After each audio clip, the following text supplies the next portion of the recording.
ಆತ್ಮೀಯ H16 news ಅರ್ಥಾತ್ ಸಿದ್ದರಾಮಯ್ಯ ಸ್ವಾಗತ. ನಾನು ನಿಮ್ಮ MI ಅಥವಾ ಮಲ್ಲಪ್ಪ ಜೋತ. ಆತ್ಮೀಯರೇ, ಬೆಳಗಾವಿ ಮತ್ತೊಮ್ಮೆ ಈ ಒಂದು ಸುದ್ದಿಯಲ್ಲಿ ಬರ್ತೊಡಗಿದೆ. ವಿಶೇಷ ಕಾರಣ ಇಷ್ಟ, ಬೆಳಗಾವಿ ಕರ್ನಾಟಕದ ಅವಿಭಾಜ್ಯ ಅಂಗ ಅನ್ನುವಂಥ ಒಂದು ನಿರ್ಣಯವನ್ನು ನಮ್ಮ ಪಾಲಿಕೆ, ಮಹಾನಗರ ಪಾಲಿಕೆ ಬೆಳಗಾವಿ ಅದನ್ನು ಸ್ವೀಕರಿಸ್ತಾ ಇಲ್ಲ. ಅದರಲ್ಲೂ ಮುಖ್ಯವಾಗಿ ಮೇಯರ್ ಆದಂಥ ಪ್ರೀತಿ ಕಾಮ್ಕರ್ ಅವರು, ಉಪಮೇಯರ್ ಆದಂಥ ಹನುಮಂತ್ ಕೊಂಗಾಲಿ ಅವರು, ಇಲ್ಲ ಇದನ್ನು ವಿಮರ್ಶೆ ಮಾಡಬೇಕಾಗ್ತದೆ, ತೋಳಿಗೆ ಬರ್ತದೆ ಡಿಸಿಷನ್ನ ಅಂತೇಳಿ ಈ ನಮ್ಮ ನಗರಾಭಿವೃದ್ಧಿ ಸಚಿವಾಲಯ ಕಳಿಸೋದು ಅಂತೇಳಿ ಒಟ್ಟಲ್ಲಿ ಪ್ರೊಲಾಂಗ್ ಮಾಡೋದು, ಮುಂದೆ ತೊಗೊಂಡು ಹೋಗುವಂಥ ಕೆಲಸ ಮಾಡುವಂಥದ್ದು.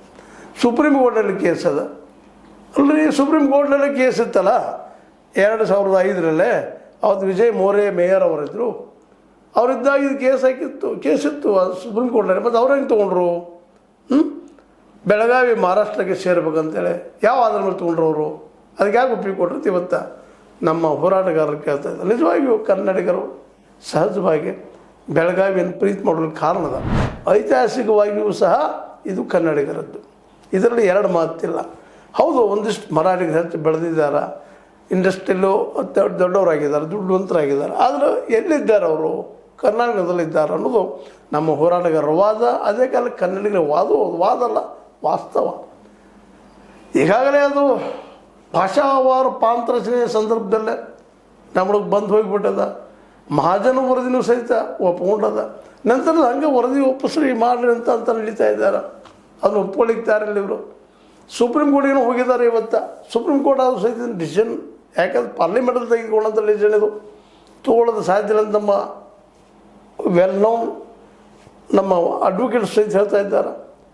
ಇದೆಲ್ಲ ಏನಪ್ಪ ಅಂತಂದ್ರೆ ಅನಗತ್ಯ ಪ್ರಾಬ್ಲಮ್ ಕ್ರಿಯೇಟ್ ಮಾಡ್ತಾ ಇದ್ದಾರೆ ಇದನ್ನು MES ಅವರು ಅಂತೇಳಿ. MES ಕೆಲವು ಜನ ನೋಡ್ರಿ, ಒಂದು ಕಾಲಕ್ಕೆ MES 6 ಸ್ಥಾನಗಳು ಗೆಲ್ತಾ ಇತ್ತು. ಇವತ್ತು ಎಲ್ಲಿದ್ದಾರೆ ಅವರು? ನಗರ ಪಾಲಿಕೆಯನ್ನು ಬಿಟ್ಟು ಪಾಲಿಕೆಯಲ್ಲಿ ಅದು ಮರಾಠಿ ಪ್ರಬಲ ಏರಿಯಾದಲ್ಲೇ ಇವತ್ತು ರಾಷ್ಟ್ರೀಯ ಪಕ್ಷಗಳು ಆಯ್ಕೆಯಾಗಿ ಬರ್ತಾ ಇದ್ದಾವೆ. ಇದನ್ನು ನಾವು ಗಮನಿಸಬೇಕಾಗಿದೆ. ಆದರೆ ಇದೇ ಒಂದು ದೊಡ್ಡ ಸಮಸ್ಯೆ ಏನಾಗಿದೆ ಅಂದರೆ, ಈ ರಾಷ್ಟ್ರೀಯ ಪಕ್ಷಗಳ ಏನು ಶಾಸಕರಿದ್ದಾರೆ 3 ಜನ ಬೆಳಗಾವಿ ಏರಿಯಾದಲ್ಲಿ, ಅವ್ರು ಯಾರೂ ಬಾಯಿ ಬಿಡ್ತಾ ಇಲ್ಲ, ಓಪನ್ ಆಗಿ ಮಾತಾಡ್ತಾ ಇಲ್ಲ ಅನ್ನೋದು ಒಂದು ನೋವಿನ ಸಂಗತಿ ನಮ್ಮ ಹೋರಾಟಗಾರರಿಗೆ. ಯಾಕ್ರಿ ಇವರು ಶಾಸಕರು ಮಾತಾಡ್ತಾ ಇಲ್ಲ? ಸ್ವತಂತ್ರವಾದ ಮೀಡಿಯಾಗೆ ಬೇಕಾಗಿರುವುದು ಸ್ವತಂತ್ರ ಧ್ವನಿ. ಆ ಸ್ವತಂತ್ರ ಧ್ವನಿ ಉಳಿಸಲು ನೀವು ಮಾಡಬೇಕಾದದ್ದು ಇಷ್ಟೇ. ಅದೇನಪ್ಪಾ ಅಂತಂತಂದ್ರೆ, ನಿಮ್ಮ ಕೈಲಾದಷ್ಟು ಸಹಾಯ ಈ ಚಾನಲ್ಗೆ ಮಾಡಿ ಹಾಗೂ ನಿಮ್ಮ ಧ್ವನಿಯನ್ನು ಕಾಪಾಡಿಕೊಳ್ಳಿ. ಇವ್ರಿಗೆ ಮರಾಠಿ ಓಟ್ ಬರಲಿಕ್ಕಿಲ್ಲ, ಮರಾಠಿಗರದನ್ನು ಅಂತ ಮಾತಿರ್ಬೋದಾ? ಯಾಕಂತಂದ್ರೆ ಕೇವಲ ಒಂದು ಭಯದಿಂದ ನಮಗೆ ಓಟ್ ಬರೋದಿಲ್ಲ ಅನ್ನೋದು ರಾಜಕಾರಣದಿಂದ ಇವರು ಮಾತಾಡ್ತಾ ಇಲ್ಲವ ಅಂತ. ಇದು ನಾಳೆ ಸುಪ್ರೀಂ ಕೋರ್ಟ್ನಲ್ಲಿ ಯಾವ ರೂಪ ಪಡಿಬೋದು? ಇನ್ನೂ ಅಡ್ಮಿಟ್ ಆಗ್ತಾ ಇಲ್ಲ ಅದು. ಯಾಕಂದ್ರೆ ಪಾರ್ಲಿಮೆಂಟ್ ಒಪ್ಪಿಗೆ ಕೊಟ್ಟಂಥದ್ದು ಭಾಷಾವಾರ ಪ್ರಾಂತ ರಚನೆ ಇವತ್ತು ಏನಾದರೂ ಇದು ಪ್ರಾಬ್ಲಮ್ ಹೆಚ್ಚಪ್ಪ ಸುಪ್ರೀಂ ಕೋರ್ಟ್ ಹೇಳಿದ್ರೆ, ಎಲ್ಲ ಕಡೆಗೂ ಭಾಳಷ್ಟು ರಾಜ್ಯಗಳಲ್ಲೇ ಬಾರ್ಡರ್ ಇಶ್ಯೂ ಇದೆ. ಅದು ನಮಗೆ ಆಂಧ್ರದವ್ರಿಗಿದೆ, ಅಂದರೆ ಇವತ್ತಿನ ತೆಲಂಗಾಣದವ್ರಿಗಿದೆ, ನಮಗೆ ಮತ್ತು ಕೇರಳದವ್ರಿಗಿದೆ, ಎಲ್ಲ ಕಡೆಯೂ ಇದ್ದಂಥದ್ದು ಇಲ್ಲ ಬಾರ್ಡರ್ ಮೇಲೆ. ಅವುಗಳನ್ನೆಲ್ಲ ಮತ್ತೆ ಕೆದಕಿದಂಗೆ ಆಗ್ತದೆ. ಒಮ್ಮೆ ಇದನ್ನು ಸುಪ್ರೀಂ ಕೋರ್ಟ್ ತೆಗೆದುಕೊಂಡಿದ್ದಪ್ಪ ಅಂದರೆ ಇದಕ್ಕೆಲ್ಲ ಉತ್ತರ ಕೊಡ್ತಾ ಹೋಗ್ಬೇಕಾಗ್ತದೆ. ಅನೇಕ ಕಡೆಗಳಲ್ಲೇ ಈ ಒಂದು ಬಾರ್ಡರ್ ಡಿಸ್ಪ್ಯೂಟ್ ಇದ್ದೇ ಇದೆ.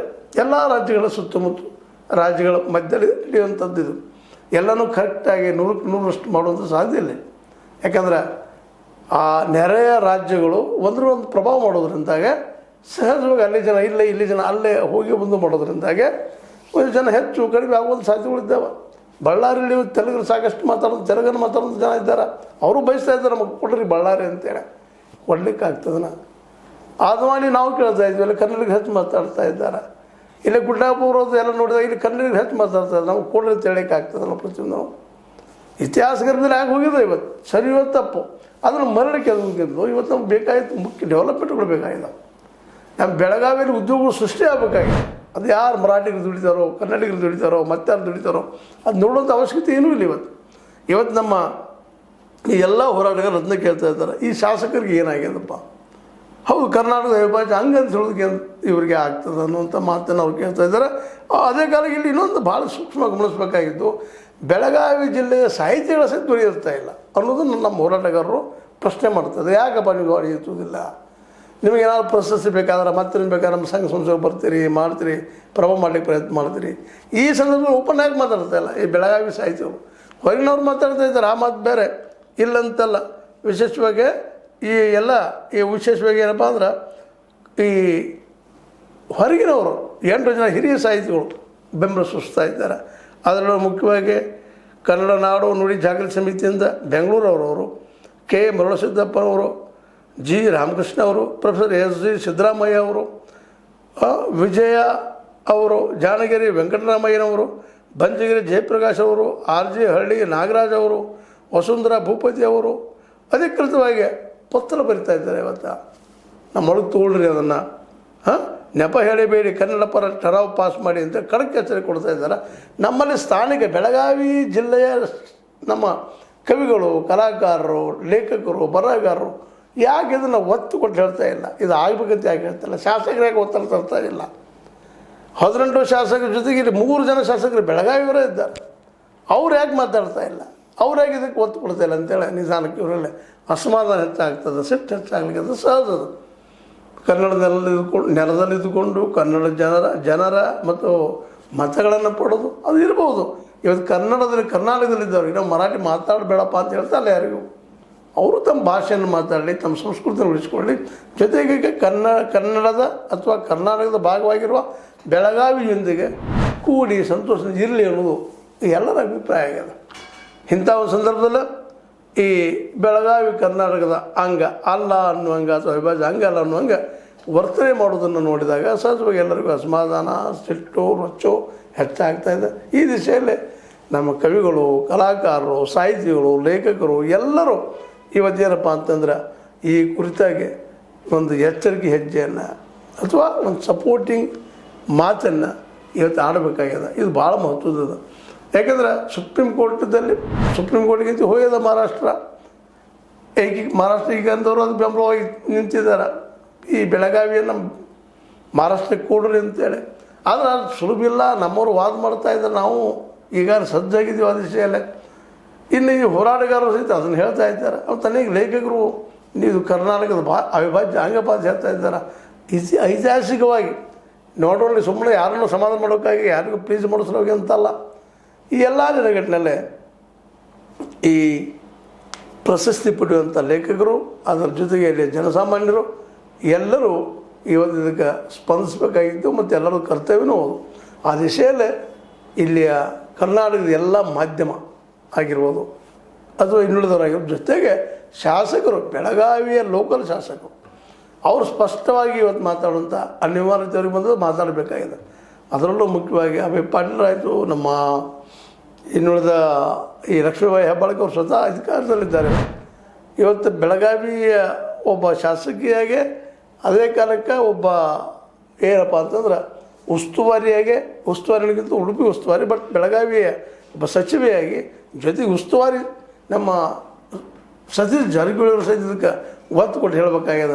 ಯಾಕಂತಂದ್ರೆ ಇವರು ಮಾತಾಡಲಾರದ ಯಾವುದೂ ಆಗಲಾರದು ಅನ್ನೋದನ್ನು ನಾವು ಇವತ್ತು ಗಮನಿಸ್ಬೇಕಾಗಿದೆ. ಒಟ್ಟಾರೆಯಾಗಿ ಶಾಸಕರಾಯಿತು, ಉಸ್ತುವಾರಿ ಆಯಿತು, ಉಳಿದ ಸಚಿವರಾಯಿತು, ನಮ್ಮ ಕ್ಯಾಬಿನೆಟ್ ಆಯಿತು, ಈ ವಿಷಯದಲ್ಲೇ ಒಂದು ಸ್ಪಷ್ಟ ನಿರ್ಧಾರ ಕಳಿಸಿ ಅದನ್ನು ಈಗಾಗಲೇ ಏನೋ ಮುಂದೆ ಹಾಕ್ತಾ ಹೋಗ್ತಾ ಇದ್ದಾರೆ. ಎಲ್ಲ ಈ ಒಂದು ಬೆಂಗಳೂರಿನ ಈ ನಗರಾಭಿವೃದ್ಧಿಯಿಂದ ನಮಗೆ ಪತ್ರ ಬರಲಿ ಅಂತ ಅಲ್ಲಿ ಕಳಿಸಿ ಅಂತ ಹೇಳ್ತಾ ಇದ್ದಾರೆ. ಅಲ್ಲಿ ಬೆಳಗಾವಿದ ಕಳಿಸಲಿ ಅವರು ಬೆಂಗಳೂರಿನ ನಮ್ಮ ನಗರಾಭಿವೃದ್ಧಿ ಸಚಿವರ ಅದಕ್ಕೆ ಸಂಬಂಧಿಸಿದ ಇಲಾಖೆ ಇದ್ದಂಥವರು ಪತ್ರಕ್ಕೆ ನೇರವಾಗಿ ಉತ್ತರವನ್ನು ಕಳಿಸಿ ಅದು ಅವಿಭಾಜ್ಯ ಅಂಗಪ್ಪ ಕರ್ನಾಟಕದ ಹೇಳಿಕೆ ಕೊಡಿಸುವಂಥ ಕೆಲಸ ಅಲ್ಲಿಂದನೂ ಆಗಲಿ.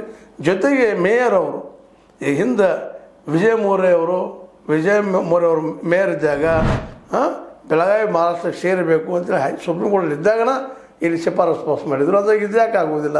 ಕರ್ನಾಟಕದ ಅವಿಭಾಜ್ಯ ಅಂಗ ಅನ್ನೋದು ಕನ್ನಡಿಗರ ಸ್ಪಷ್ಟ ಬೇಡಿಕೆ, ಅದು ಆಗ್ಬೇಕಂತೇಳಿ ಆ ದಿಶೆಯಲ್ಲೇ ಇನ್ನೊಂದು ಸ್ವಲ್ಪ ಏನಪ್ಪ ಅಂತಂದ್ರೆ ಮಹಾರಾಷ್ಟ್ರದಲ್ಲಿ BJP ಸರ್ಕಾರ ಇರೋದ್ರಿಂದ BJPಯ ಶಾಸಕ ಸಹಿತ ಒತ್ತು ಕೊಟ್ಟು ಹೇಳ್ತಾ ಇಲ್ಲ ಬೆಳಗಾವಿ ನಮ್ಮ ಕರ್ನಾಟಕದ ಅಂಗ ಅಂತೇಳಿ BJಪಿಗರ ಮೇಲೆ ಸಹಿತ ಕಾಂಗ್ರೆಸ್ಸಿಗರು ಆರೋಪ ಮಾಡ್ತಾ ಇದ್ದಾರೆ. ಆರೋಪ ಪ್ರತ್ಯಾರೋಪ ಬಿಟ್ಟು ವಾಸ್ತವವಾಗಿ ಕರ್ನಾಟಕದಲ್ಲಿ ಇರಲಿ ಈ ಬೆಳಗಾವಿ ಅನ್ನುವಂಥ ಒಂದು ನಿರ್ಣಯವನ್ನು ತರುವಾಗ ಈ ಮೇಯರ್ಗಳ ಮೇಲೆ ಒತ್ತಡ ತರುವುದು ಇವತ್ತೆಲ್ಲ ಶಾಸಕರ ಕರ್ತವ್ಯ, ಅದನ್ನು ಮಾಡ್ತಾರೆ ಅಂತ ನಾವು ತಿಳ್ಕೊಂಡಿವಿ. ಇಲ್ಲಾಂದರೆ ಹೋರಾಡೋ ಕೆತ್ತಿನ ಹೆಚ್ಚಾಗುವ ಸಾಧ್ಯತೆ ಕಡಿಮೆ ಆಗಲಿಕ್ಕಿಲ್ಲ ಅಂತ ಹೇಳ್ತಾ, ಈಗ ಮತ್ತೊಮ್ಮೆ ಈ ಒಂದು ವಿಷಯ ಮತ್ತೆ ಹೇಳ್ತಾ ಜನರ ಮುಂದೆ ಜನರು ಸಹಿತ ಮೇಲೆ ಒತ್ತಡ ತಂದ ಬೆಳಗಾವಿ ಕರ್ನಾಟಕದ ವಿಭಜನೆ ಹಂಗೆ ಅನ್ನೋದು ಡಿಸಿಷನ್ ಮಾಡಲಿ ನಮ್ಮ ಪಾಲಿಕೆ ಅನ್ನೋದು ಈಗಿನ ಒಟ್ಟು ಬೇಡಿಕೆ. ನೋಡೋಣ ಮುಂದಿನಲ್ಲಿ ಏನಾಗ್ಬೋದು ಡೆವಲಪ್ಮೆಂಟ್ ಮಾತಂತ ಹೇಳ್ತಾ, ಇದು ನಿಮ್ಗೆ ಲೈಕ್ ಆಗಿರ್ಬೋದು, ಲೈಕ್ ಮಾಡಿ ಶೇರ್ ಮಾಡಿ ಕಮೆಂಟ್ ಮಾಡಿ, ಜೊತೆಗೆ ಸಬ್ಸ್ಕ್ರೈಬ್ ನಿಲ್ಲಿಸ್ಕೊಂಡು H16 ನ್ಯೂಸ್ ಅರ್ಥಾತ್ ಇದು ಸತ್ಯದ ಕೈಗನ್ನಡಿ ವಂದನೆಗಳು. ಆತ್ಮೀಯ ಸಾರ್ವಜನಿಕರಲ್ಲಿ H16 ಅರ್ಥಾತ್ ಸೀತಾರಾಮದಿಂದ ಒಂದು ಮನವಿ. ಈ ಸಂಸ್ಥೆ ಭ್ರಷ್ಟಾಚಾರ, ಅನ್ಯಾಯ, ಅತ್ಯಾಚಾರಗಳಿಂದ ನೊಂದವರ ವೇದಿಕೆ. ಅನ್ಯಾಯಕೋರರ, ಭೂಗಳ್ಳರ, ನಶಾ ಸಾರಾಯಿ ಮಾಫಿಯಾಗಳ ವಿರುದ್ಧದ ಧ್ವನಿ. ರೈತರ, ಕೂಲಿಕಾರ, ಕಾರ್ಮಿಕರ, ಬಿದ್ದ ಸಮುದಾಯ ಜನರ ಧ್ವನಿ. ಬೆಂಬಲವಾಗಿ ನಿಂತು ತನುಮನ ಧನದ ಸಹಾಯಕ್ಕೆ ಸಾರ್ವಜನಿಕರಲ್ಲಿ ಕೋರಿಕೆ. ದಾನದ ಸಹಾಯ ನೀಡಿ ಸ್ವಾತಂತ್ರ್ಯ ಪತ್ರಿಕೋದ್ಯಮ ಉಳಿಸಿ ಬೆಳೆಸಿ. ವಂದನೆಗಳು. ತಮ್ಮನ್ನೇ ನಂಬಿರುವ ಮಲ್ಲಪ್ಪ ಇ ಜೋತಾವರ್. ಈ ಕೆಳಗಿನ QR ಸ್ಕ್ಯಾನ್ ಮಾಡಿ ಅಥವಾ ಈ ನಂಬರ್ ಅಂದರೆ 7411402405ಗೆ ಇಲ್ಲ 9686864852ಗೆ ನೀವು ಫೋನ್ಪೇ ಮಾಡಿ, ಪೇಟಿಎಮ್ ಮಾಡಿ ಅಥವಾ ಇನ್ನಾವುದೇ ಮಾಧ್ಯಮದಿಂದ ಗೂಗಲ್ ಮೂಲಕ ಸಹಾಯ ಮಾಡಿ ಈ ಪ್ರಾಮಾಣಿಕ ಪತ್ರಿಕೋದ್ಯಮವನ್ನು ಉಳಿಸಿ ಅಂತ ಮತ್ತೊಮ್ಮೆ ಮನವಿ. ವಂದನೆಗಳು.